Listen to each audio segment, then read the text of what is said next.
સત્યમેવ જયતે. આખરે સત્યની જીત તો થાય જ છે. સત્ય પરેશાન થઈ શકે છે, પણ પરાજય નથી થતો. ભાજપે જે રીતે કડદા કર્યા અને ભાજપે જે રીતે કડદા કરનારાઓને જેલમાં નાખવાને બદલે કડદા બંધ કરાવનારાઓને જેલમાં નાખ્યા, ત્યારથી 54 લાખ ખેડૂતો, મજૂરો, શ્રમિકો, ભાગિયાઓ એમાં રોષ જોવા મળ્યો હતો.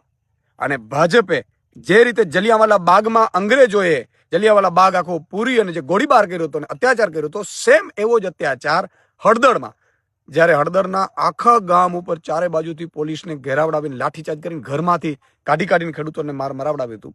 અને એ સમયે અમારા નેતાઓ રાજુ કરપડા, પ્રવીણ રામ, રાજુ બોરખતરિયા, પિયુષ પરમાર, રમેશ મેર જેવા કેટલાય નેતાઓ અમારા જેલમાં ગયા. અને જ્યારે છેલ્લે ખેડૂતો પણ જેલમાં ગયા હતા, જ્યારે છેલ્લે હવે રાજુ કરપડા, પ્રવીણ રામ, રમેશ મેર સહિતના અમારા જે છેલ્લા 7 જે બાકી રહ્યા હતા, એમાં ખેડૂત સહિત એમને જામીન મળ્યા છે. ત્યારે ફરીથી ખેડૂતોના ચહેરા ઉપર ખુશી આવી છે. તમે જોયું હશે, પતંગ મહોત્સવ હોય કે દિવાળી હોય, બધું આ લોકોએ જેલમાં મનાવ્યું હતું. કોના માટે? પરમારથ માટે, બીજાના માટે.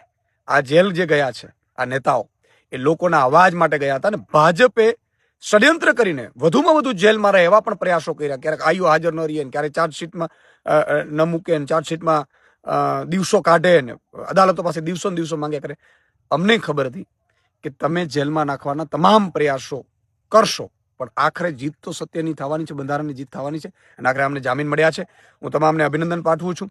અને આ જ નેતાઓની સમર્થનમાં અમે 10 જેટલા કિસાન મહાપંચાયતો કરી હતી. અરવિંદ કેજરીવાલ, ભગવત માન સાહેબ સુદામડાથી આવે ત્યાંથી શરૂઆત કરી હતી. આખા ગુજરાતમાં સમર્થન મળે એ માટે મહાપંચાયતો કરી, કિસાન મહાપંચાયતો. સાથે 12,000 જેટલા નાની મોટી મિટિંગો કરી છે આમના સમર્થનમાં. અને 80,000 જેટલા પત્રો અમે ભરાવડાવીને મુખ્યમંત્રી સુધી ગયા હતા અમે, કે જે રીતે ખેડૂતો કડદા કાંડ હોય કે કડદા કરનારા હોય એમને સજા મળે અને આ બધી પીડામાંથી ખેડૂતોને મુક્તિ મળે, એટલા માટે સમર્થન પત્ર પણ આપ્યું હતું. અમે ડિમાન્ડ પણ કરી હતી. અને આપણે જોયું હશે કે ખૂબ દિવસો સુધી આ નેતાઓ જેલમાં રહ્યા છે, એમના પરિવારથી વિમુખ રહ્યા છે.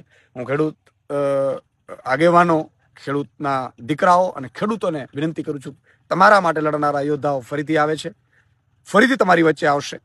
અને તમારો અવાજ આ જ બુલંદીથી ડબલ બુલંદથી અવાજ બનશે, એની હું ખાતરી આપું છું.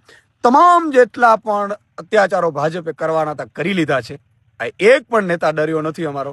મજબૂતાઈથી સિંહ પાછા આવે છે યોદ્ધાઓ, અને ફરીથી તમારો અવાજ બનશે, તમારો મજબૂતાઈથી તમારો અવાજ ઉઠાવશે. અને આગામી સમયમાં આ જ નેતાઓને લઈને અમે વિવિધ કાર્યક્રમો પણ કરીશું.